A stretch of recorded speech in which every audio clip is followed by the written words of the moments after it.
Bonjour les amis, nouvelle vidéo aujourd'hui pour retrouver Nicolas Vidal qui était l'invité de la matinale de GPTV et qui va nous parler, vous savez, des émeutes qu'il y a eu à Belfast en Irlande du Nord et dans tout le Royaume-Uni suite au massacre d'un pauvre Écossais dans les rues de Belfast. Est-ce que ces émeutes pourraient arriver en France? Vous avez vu ce qui s'est passé après la victoire du PSG en Ligue des Champions, ce qui se passe en France dès que nous avons une fête populaire. Eh bien, nous avons des troupes de barbares qui envahissent les centres-villes et les moyennes communes de France pour y mettre le souk, y mettre le feu. La France finira-t-elle par subir des émeutes et ces émeutes peuvent-elles bien provoquer quelque chose de beaucoup plus dramatique? C'est Nicolas Vidal qui va nous en parler ce matin. Mais juste avant de l'écouter comme d'habitude, n'oubliez pas de vous abonner, le pouce, le commentaire, le partage, le boost de la vidéo et puis j'ai besoin de votre soutien. Ça passe aussi sur Tipeee, sur Patreon. Vous avez tous les liens en description sous la vidéo. On l'écoute et on en parle juste après. Et c'est toujours assez saisissant et effrayant pour la bonne et simple raison qu'on l'a d'ailleurs en Angleterre, rappelez-vous, hein, Tommy Robinson et d'autres.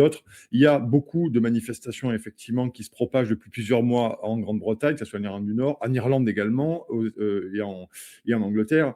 Et ça dit beaucoup, en fait, sur l'état de nos pays européens occidentaux, alors européens euh, plus largement, mais c'est vrai que cette poussée de violence, cette fièvre de violence qui est assez, en plus, assez fréquente, notamment en Irlande du Nord et en Grande-Bretagne, on a eu pas mal d'images ces derniers mois. Et c'est intéressant, c'est-à-dire qu'on se retrouve qu'on a une partie de la population, il faut le dire, une partie de la population, et notamment en Irlande du Nord, les loyalistes, hein, plutôt protestants, qui ne supportent plus, bien entendu, ces agressions extrêmement graves extrêmement violente dans les rues irlandaises, notamment à Belfast. Et ce que ça veut dire qu'à un moment donné, ça pose la question véritablement du globalisme. C'est-à-dire que au-delà, on peut bien sûr dénoncer les violences. On a bien vu que certains manifestants avaient notamment essayé d'incendier des maisons. Hein, ça n'aura échappé à personne, il faut aller voir les vidéos. Donc en fait, on est dans un accès de violence, un excès de violence par rapport à cette agression extrêmement violente, hein, de cet individu. Et immédiatement, vous avez une réponse populaire. Alors en partie populaire, puisque c'est pas toute la population de l'Irlande du Nord, il faut le dire aussi, mais vous avez cette réponse immédiate, chauffée à blanc d'une partie de la population, je le répète, plutôt protestante, qui immédiatement est allée s'en prendre, bien sûr, à tout ce qui était considéré comme immigrés, migrants, sans papier, ou du moins visa ou avec visa.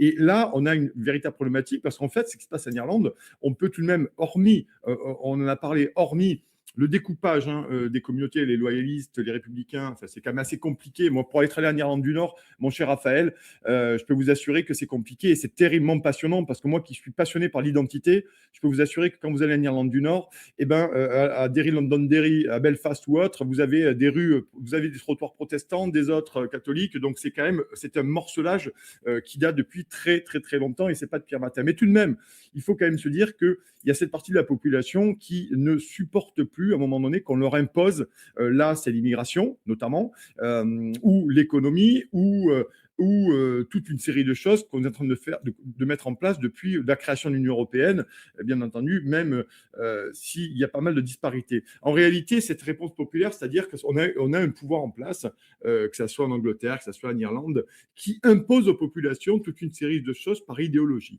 que ce soit l'immigration, que ce soit le libre-échange économique, que ce soit la mondialisation, que ce soit également le climat, on pourra en parler également, c'est-à-dire qu'on a une idéologie pesante d'un mondialisme, d'un globalisme qui impose, bien entendu, aux populations ce dont ils ne veulent pas. Parce qu'on a extrait et on a excommunié la volonté populaire ou la volonté des peuples à décider par eux-mêmes. C'est-à-dire, veulent-ils de l'immigration? Ça peut être une réponse. La réponse peut être oui, peu importe. La réponse peut être non. Sur le climat, à un moment donné, vous le savez, vous en parlez beaucoup ici, eh ben c'est pareil, à un moment donné, il y a des injonctions, des coercitions qui sont placées. L'économie, c'est pareil, le libre-échange est une véritable catastrophe au sein de l'Union européenne notamment. Et on se rend compte, bien entendu, qu'il y a vraiment quelque chose qui est assez probant. Et c'est pour ça que moi, j'aime bien, et j'essaye, en tant journaliste politique, pardon, de faire un pas de côté, de prendre du recul, parce qu'au-delà des violences qui ont été quand même, ça a été quand même assez terrible à voir. Hein. Moi, je suis ces vidéos-là et je suis cette situation. Notamment, je la suis pas sur ce thème-là, mais regardez sur les agriculteurs, mon cher Raphaël, ce qui s'est passé en Irlande il y a quelques semaines. On n'en parle plus parce que ça s'est calmé, mais ça a été quand même assez violent. Là aussi, c'est une imposition, une coercition de mondialisme qui essaye à un moment donné d'imposer à des gens des choses dont ils ne veulent pas. Voilà. Et au-delà de ça, vous avez aussi la volonté de déposséder les gens de leur culture, de leur pays, de leur nation, de leur savoir-faire. Et en fait, on se rend compte que c'est un écrasement total. Et cet écrasement total, il prend tous les pans, pardon, d'une population, d'un peuple, aussi morcelé soit-il. Je le rappelle, l'Irlande, c'est quand même un peuple très morcelé de façon religieuse. Et on se retrouve, bien entendu, dans quelque chose qui est absolument dingue, c'est-à-dire que les aspirations populaires sont totalement niées. Je publie un article ce matin, notamment, j'ai pas mal travaillé tôt ce matin, je ne vous cache pas, comme vous, hein, mon cher Raphaël, pour animer cette matinale, notamment, vous voyez, et là aussi, c'est ça que c'est intéressant, et c'est pour ça que j'aime faire ce pas de côté, parce que les médias français vous en parleront pas, notamment. Et ben, on s'est rendu compte, il y a quelques jours, notamment, qu'il y avait une cellule secrète qui a été mise en place, hein, notamment en Grande-Bretagne, qui s'appelle le Research Information and Communication Unit, le RICU, notamment, qui est là, notamment, pour essayer de gommer ou d'endiguer notamment les accès populaires et les révoltes populaires, même sur les réseaux sociaux, pour les Anglais ou les Britanniques qui voudraient à un moment donné poster leur excès de colère ou du moins leur désapprobation de la situation en Grande-Bretagne. Et notamment, cette cellule qui travaille un peu sans contrôle, hein, littéralement, notamment avec le MI6, en fait, elle est toujours chargée sur les réseaux sociaux de faire un peu la police et notamment de réécrire les communiqués de presse des familles des victimes. Voyez-vous? Donc, c'est-à-dire que comme en France, vous avez, nous notamment, et d'autres cellules, on avait la cellule Riposte au sein de l'Élysée, qui était là et qui est toujours là, probablement, parce que c'est pas officiel, pour essayer d'aller moduler la parole populaire et surtout l'incarcérer dans une police de la pensée. Parce que c'est ça, la réalité. C'est-à-dire, d'un côté, vous ne pouvez plus rien dire.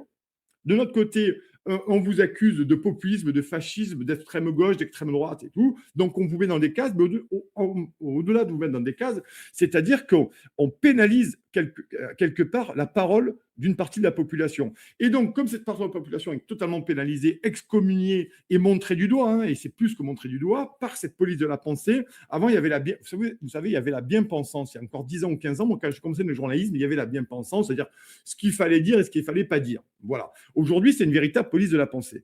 Et c'est-à-dire qu'aujourd'hui, les aspirations populaires, notamment en Irlande du Nord, Irlande, là, il n'est pas la question de justifier ou pas, il est question de se poser un regard sur ces aspirations populaires.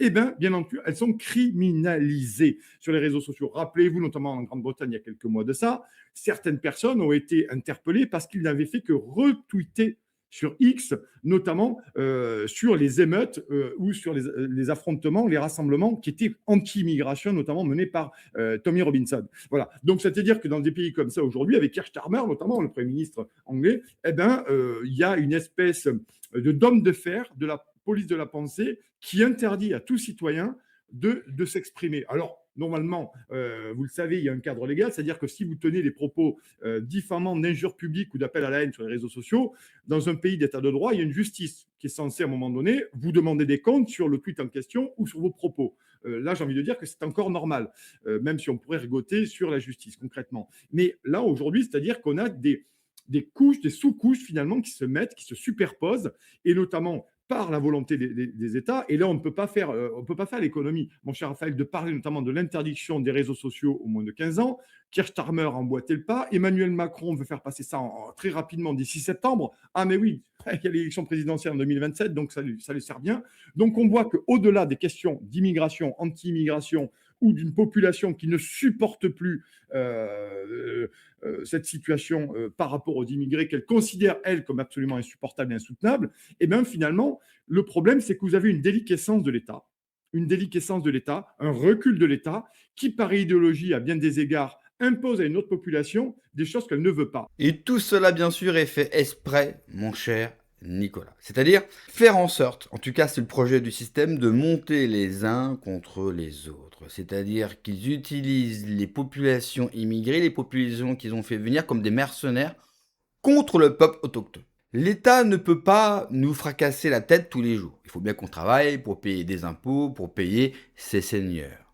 Alors ils vont utiliser un peuple importé pour contrôler la peur et ils vont laisser la violence. L'État a tous les moyens pour que la violence en France, pour que les crimes, les vols, les viols, les agressions sexuelles s'arrêtent. L'État a tous les moyens. Encore aujourd'hui, ne pensez pas que l'État est faible. Les gens qui contrôlent l'État et qui se sont accaparés l'État sont faibles. L'appareil d'État en France n'est pas faible. Mais Ils laissent faire. Ça terrorise la population autochtone. C'est exactement ce que nous sommes aujourd'hui. Nous sommes un peuple terrorisé. En plus, depuis 500 ans, ils nous ont, excusez-moi les termes, mais je vais le dire pour aller plus vite, ils nous ont coupé les couilles. Donc quand vous coupez les couilles à votre peuple, que vous lui avez interdit d'être fier de lui-même, parce que quand vous avez conscience de vous-même, que vous êtes fier d'être français, fier de votre histoire, eh bien quand quelqu'un vient vous dire le contraire, eh bien vous lui mettez une tarte. Le français, lui, on lui a appris à baisser la tête, et que si jamais il répond, c'est du racisme, c'est du fascisme, et ça nous rappelle les heures les plus sombres de notre histoire. Et c'est exactement ce qui se passe au Royaume-Uni. Au Royaume-Uni, les Irlandais, on l'a vu, j'avais fait un live à ce sujet et vous avez dû voir les images, eux ont réagi beaucoup plus vite, mais c'est normal. Il y a à peine 50 ans, il y avait une guerre civile entre les protestants et les catholiques, plus le conflit avec le Royaume-Uni. Donc eux se battre avec des armes, faire des attentats, faire des choses sales, c'était hier. Nous, cela fait très longtemps qu'on ne s'est pas battu pour notre pays, contre un envahisseur, pour nos libertés, et du coup on a perdu cette notion-là. C'est pour ça que je dis souvent dans mes vidéos, il faudra, pour celui qui récupère, le jour où on récupérera le pays, re-responsabiliser les gens, leur redonner goût à leur liberté. Ça, c'est primordial, sinon on n'y arrivera pas et on connaîtra les mêmes problèmes. On connaîtra les mêmes problèmes à l'avenir. Ensuite, sur le cas du Royaume-Uni, je l'ai souvent dit, ça sera le premier endroit en Europe qui va s'effondrer. Parce qu'il y a une telle tension là-bas, il suffit de pas grand-chose pour que ça explose. Et on peut dire ce qu'on veut, mais les Britanniques, quand faut y aller, ils y vont. Ensuite, pour la France. Oui, c'est sûr qu'aujourd'hui, on est loin de leur situation et on est loin du grand craquage. Mais au final, quand on y pense, on n'est pas si loin que ça. Imaginez, et c'est un scénario tout à fait possible, que Bardella gagne la prochaine élection présidentielle. Vous pensez que cela va se passer dans le calme? Vous pensez vraiment que les peuples qu'on a fait venir ne vont pas se révolter face aux heures les plus sombres de notre histoire? Vous pensez que la gauche va laisser faire? Vous pensez que les syndicats aussi? Non. Vous allez avoir le système, toute la gauche et une partie du peuple immigré, du peuple importé, qui va se révolter contre le RN. Quoi qu'on pense du RN, là n'est pas la question et le débat. Ils vont se révolter. Et là, vous pouvez avoir un chaos en France. Et puis, je rajouterais, on l'a vu avec l'émission sur BFM, où des pères de famille ont dit explicitement en direct, si on touche à mes enfants, je tue celui qui fait ça. La parole, quelque part, et on le voit en France, se libère de plus en plus, et notamment sur les réseaux sociaux, dont bien sûr la censure qu'il veut mettre en place à partir du mois de septembre, demain. Parce qu'il ne faut pas que la parole se libère plus. Et puis l'État a les chiffres. Quand l'État voit qu'il ne s'est jamais vendu autant d'armes, qu'il n'y a jamais eu autant de permis d'armes ou de permis de chasse en France, que les cours de boxe, que les cours de sport de combat n'ont jamais été aussi remplis. L'État n'est pas bête, l'État sait très bien que même si les Français ne disent rien, c'est-à-dire ne vont pas dans la rue pour contester son pouvoir, les Français ont compris des choses et se préparent au pire. Et le pire, c'est exactement ce qu'on risque d'avoir, parce que j'ai bien peur que d'ici là, il n'y aura pas le changement nécessaire pour apaiser. Et même si jamais, par un concours de circonstances exceptionnelles, nous aurons ce changement, je pense qu'ils ont été tellement loin avec le pays, que le pays est tellement fracturé que les affrontements est malheureusement inévitable. Merci d'avoir regardé la vidéo les amis, n'oubliez pas comme d'habitude de vous abonner, le pouce, le commentaire, le partage, le boost de la vidéo. Prenez soin de vous, que Dieu vous protège. Allez, ciao.